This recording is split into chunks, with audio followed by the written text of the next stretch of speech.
পড়াশোনার উপরে আগ্রহ কমছে বর্তমানের পড়ুয়াদের, কিন্তু সাহিত্য চর্চার বিষয়টি ছড়িয়ে দিতে আধুনিক প্রজন্মকে উজ্জীবিত করতে আলোচনা সভা শুরু করেছে সাহিত্য একাডেমি। নারায়ণ সান্যাল আধুনিক বাংলা সাহিত্যে বিপুল জনপ্রিয় হলেও তেমন আলোচিত হননি।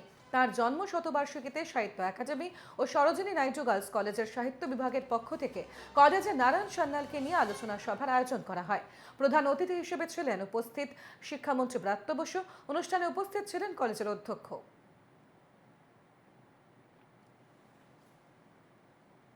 সাহিত্য একাডেমি এবং Sarojini Naidu college for women যৌথ উদ্যোগে আজকে নারায়ণ সান্যালের জন্মশতবার্ষিকী উদযাপন করছে।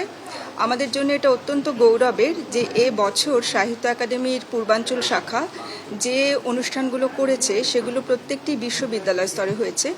এখনো পর্যন্ত একমাত্র আমাদের এই কলেজেই এই জাতীয় একটি অনুষ্ঠান হলো, আর সেটা সম্ভব হয়েছে আমাদের রাজ্যের মাননীয় শিক্ষামন্ত্রী অধ্যাপক ব্রাত্য বসু তারই সাহিত্য নিয়ে, বাংলা সাহিত্য নিয়ে আগ্রহ সত্যি এখন কম, কিন্তু সেই লেখা লিখতে হবে যেখানে কম বয়সীরা আবার যারা পড়াশুনো করে তারা কিন্তু বাংলা সাহিত্য নিয়ে আগ্রহ আছে, বাংলা থিয়েটার নিয়ে আছে, সংখ্যায় কম।